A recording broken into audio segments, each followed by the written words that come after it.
नमस्कार। न्यूज़ डंका में आप सभी का स्वागत है। मैं महेश विचारे। दोस्तों, संजय राउत, उद्धव ठाकरे, आदित्य ठाकरे ये अपनी अलग अलग भाषणों में नरेंद्र मोदी, भारतीय जनता पार्टी, केंद्र सरकार इनकी कड़ी आलोचना करते रहते हैं। अभी संजय राउत ने एक नई खोज की है और वो ये खोज है कि गुजरात में दाहोद में औरंगज़ेब का जन्म हुआ था, तो इसके वजह से नरेंद्र मोदी भी जो कि गुजरात के हैं, तो इसके वजह से वो भी औरंगज़ेब के विचार के हैं। इस तरह की एक नई खोज संजय राउत ने की है। ये तो उनकी टिप्पणी जो है ये हास्यास्पद तो है ही, लेकिन ठीक है, लोगों को पता चलता है कि इसमें राजनीति करने का एक मौका वो ढूंढ रहे हैं, लेकिन उससे फ़ायदा कुछ नहीं होता। उल्टा उसके वजह से आपकी पोल खुल जाती है। अगर नरेंद्र मोदी औरंगज़ेब के विचार के हैं तो ये किस मुद्दे पर ये बता रहे हैं कि औरंगज़ेब का जन्म गुजरात में हुआ। वैसे देखा जाए तो मुगल जो थे वो कोई भारत में रहने वाले नहीं थे, वो बाहर से ही आए। इसमें से बहुत सारे लोगों का यहाँ पे जन्म हुआ होगा, लेकिन वो फिर भी वो बाहर के ही देश के थे। लेकिन फिर भी ठीक है, आप बोल रहे हैं संजय राउत कि गुजरात में औरंगज़ेब का जन्म हुआ, तो इसके वजह से नरेंद्र मोदी औरंगज़ेब के विचार के हैं। तो नरेंद्र मोदी क्यों, तो गुजरात के सभी लोग औरंगज़ेब के विचार के होंगे, लेकिन वैसे तो हुआ नहीं। और कोई आदमी कहाँ पे पैदा होता है, उसके वजह से उसका जो आसपास का इलाका होता है वहाँ के लोग उस विचार से नहीं बन जाते, उस विचार के नहीं हो जाते। वो व्यक्ति किस तरह का काम करता है सिर्फ जन्म होने से होता नहीं है। वो व्यक्ति क्या काम करता है, क्या काम आगे करके दिखाता है अपने आगे आने वाले उसके भविष्य में, इसके ऊपर से तय होता है कि उसके विचार लोग पसंद करते या नहीं करते। तो औरंगज़ेब ने क्या किया ये भी बताइए लोगों को, लेकिन संजय राउत वो नहीं बताते, सिर्फ तुलना करते हैं कि औरंगज़ेब वहां पे पैदा हो गया, इसके वजह से नरेंद्र मोदी के विचार भी औरंगज़ेब जैसे हैं। तो औरंगज़ेब ने क्या क्या किया ये भी लोगों को बताइए।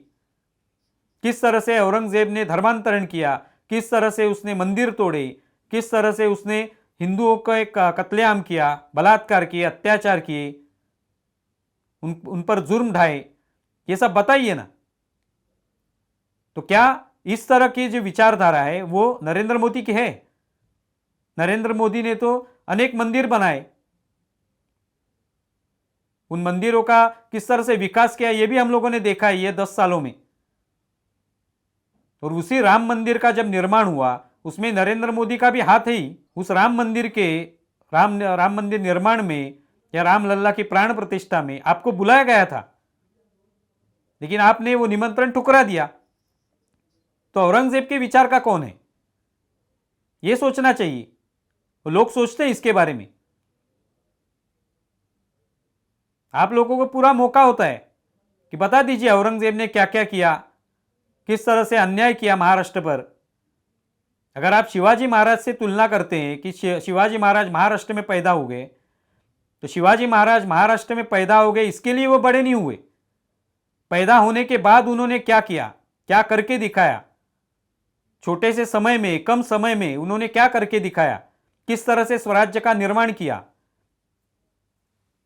किस तरह से लोगों को अन्याय मुक्त किया, यह बताइए लोगों को। इसलिए लोग शिवाजी महाराज का विचार जो है वो अपनाते हैं, उनकी जय जयकार करते हैं। आज भी देखेंगे नरेंद्र मोदी महाराष्ट्र में आते हैं, मुंबई में आते हैं या महाराष्ट्र के किसी भी प्रांत में आते हैं, तो वहां पे छत्रपति शिवाजी महाराज की जय जयकार करते हैं।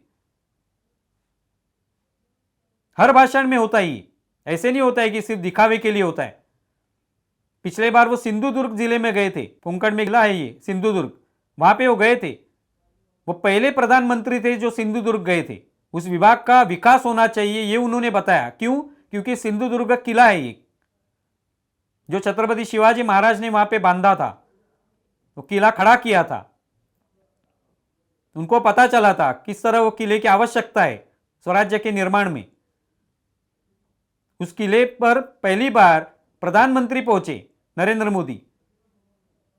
नौसेना का जो झंडा है उसके ऊपर से ब्रिटिशों का जो भी चिन्ह था वो हटाकर वहां पे छत्रपति शिवाजी महाराज की राजमुद्रा वो बिठाई गई। वो किसने काम किया? छत्रपति शिवाजी महाराज की मुद्रा जो बिठाई, वो काम नरेंद्र मोदी ने करके दिखाया। तो सोच किसकी? औरंगजेब की है। इस तरह की सोच है औरंगजेब की, ये सोचना पड़ेगा।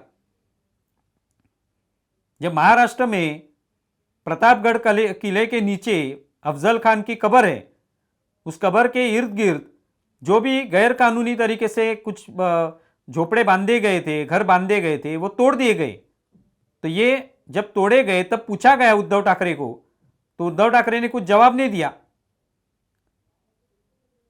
उद्धव ठाकरे ने ये विषय टाल दिया। वो क्यों नहीं बोले कि सही किया है काम? क्योंकि मुस्लिमों का तुष्टीकरण करना था। जब किसी किले पर कोई मजार बांधी जाती है गैर कानूनी तरीके से, उस पर तो कोई सवाल नहीं उठाते उद्धव ठाकरे। ते उठाना चाहिए। तो औरंगजेब के क्या विचार थे ये पहले लोगों को बताइए। लेकिन वो बताएंगे नहीं, क्योंकि वो बताएंगे तो उससे फिर स्वाभाविक तौर पर मुस्लिम दुखी हो जाएंगे, ऐसे वो मानते हैं। होंगे तो नहीं, लेकिन वो मानते हैं। कुछ लोग महाराष्ट्र में बार बार कहीं पे प्रोग्राम होते हैं, कुछ उत्सव मनाए जाते हैं, तभी औरंगजेब के फोटो जो है वो लेके आते हैं, उसकी चर्चा होने लगती है। तब उद्धव ठाकरे, संजय राउत, इनकी क्या प्रतिक्रिया होती है? तो तभी कोई बोलता नहीं उसके ऊपर। लव जिहाद का मामला हो तभी कोई बोलता नहीं है। तो अगर नरेंद्र मोदी औरंगजेब के विचार के हैं, उनसे अगर आप तुलना कर रहे हैं, तो देखिए क्या करके दिखाया है नरेंद्र मोदी ने 10 सालों में। आज जो महाराष्ट्र के किले हैं वो दुनिया में एक उनकी देखभाल की जानी चाहिए, इसलिए संयुक्त राष्ट्र में उनका नाम पहुंचा दिया गया है, एक सूची भेजी गई है। यह काम कभी हुआ था इससे पहले? तो औरंगजेब के विचार का कौन है? जब आप इस तरह से किसके बारे में बोलना चाहते हैं तो सोच समझ के तो बोलना चाहिए कि हम लोग क्या बोल रहे हैं।